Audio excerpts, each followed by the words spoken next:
from Belgium. I'm a painter and my work is about collateral damage. I'm using photography as a way of sketching, so I collect a lot of photographs. I use them later on in the studio to reconstruct the things that I've been seeing, the landscapes that are interesting to me. So I make collages and I use watercolor to finish up the works. I'm Peter Bugenhout. I'm a sculptor, also coming from Ghent in Belgium. I'm making structures or sculptures of very varied dimensions. Sometimes they're very big, sometimes they're rather small. And the biggest sculptures are made mainly on site. They're site specific. They're also temporary in that way.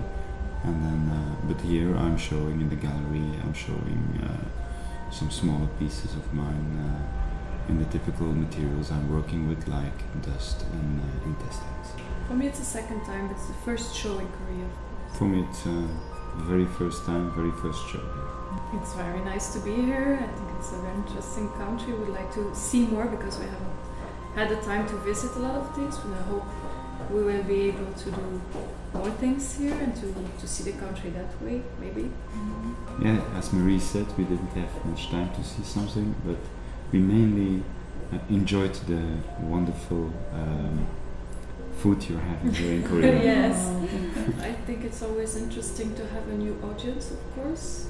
I'm very curious about the way the works will be received here, and we're certainly open for any reactions. So I'm basically very curious about what can happen to place these works in a total different culture, because I think Korea is probably very different in perception than we as Europeans. So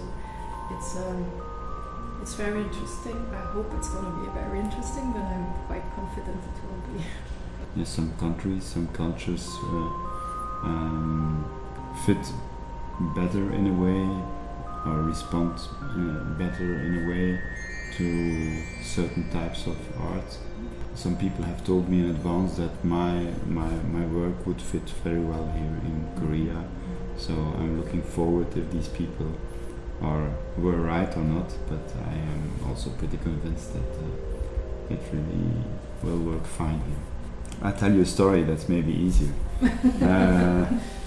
I had an exhibition once in India, and it was an exhibition with dust pieces, just like two of the pieces here.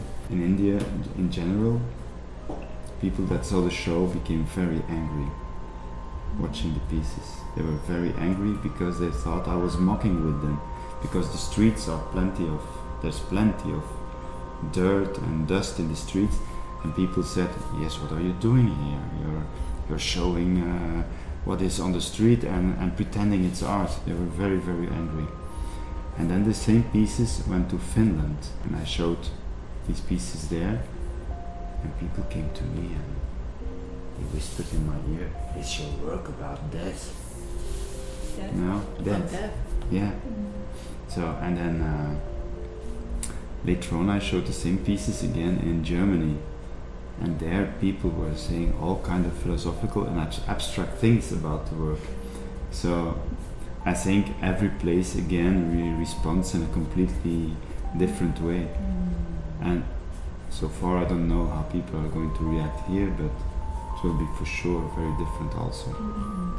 It's a hard question, because I don't think there's just one thing, because first of all we are both working in a very different way, so it's not that we have one message that we can put forward. It's more complicated, I guess. It's more diverse. I don't know if you have an idea about.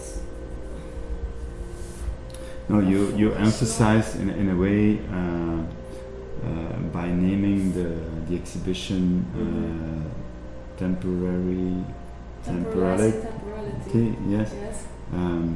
By mentioning it or calling it that way, I think already you stressed a link between the works we're having. On the other hand, so it's fine, as an entrance for people to get into the exhibition. But once you're in, you always feel that every work again is much more complex than just talking about time. But it's a link between Marie's work and my work. That's true. Anyhow, it's a link that is much more valid than, for instance, mentioning that we're both working in a dark way also, you know, or that the colors we're using are pretty dark, because that would be pretty superficial. While talking about time is something that is a good content. In my case, there are a few steps that are very important. So I cannot say that there's only one step, certainly not, because first of all, I am interested in places. I'm searching for periphery, places that are working like on the side of the world.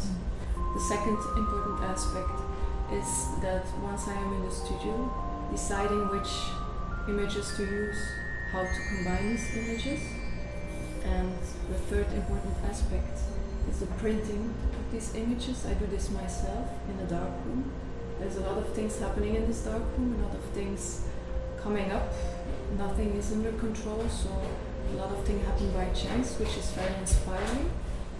And then at the end, I have to make the piece in balance, so it's really a step-by-step story. The way I'm working reflects really how things go in daily life, in a way. To give you an example, when you have kids and the kids are coming into the house and you've cleaned up, the house is really neat and clean. After 10 minutes, the kids have taken out everything, you know, and it's a mess. It becomes a mess again.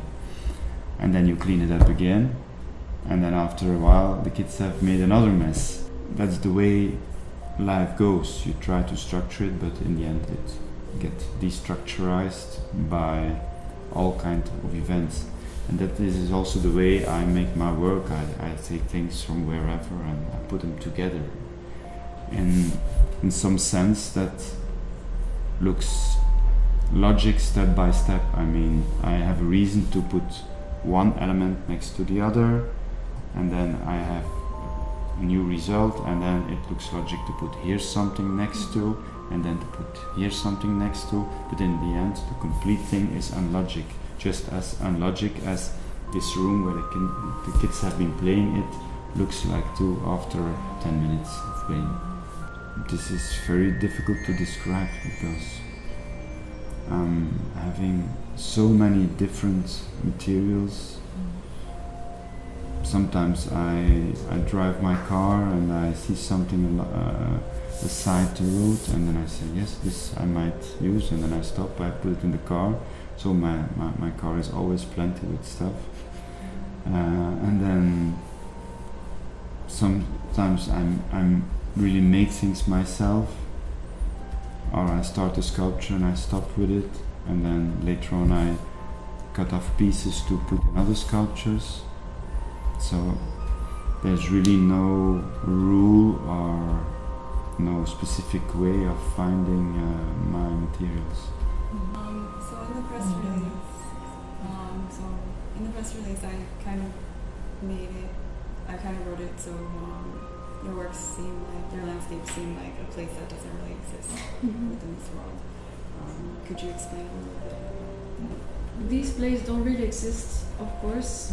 They are more like mental reconstructions in which I am able to decide which parts I would use and which parts I skip. So I use pictures that I took myself of course, an existing landscape, but a very important part in the work is, of course, deciding which parts to use and which parts to let go. To come and see the show, please, it would really make me very happy. You know, I'm having so many things and plans and ideas, but just to mention one. The next exhibition will be probably a solo show in Madrid, which is unfair, but it's a solo show, so I consider it important for my work. And then the next will be in my gallery in Belgium, which is also a solo show. So when I get home on Sunday, I will start working on these two new shows. Thank you. Thank you very much. Thank you. Thank you.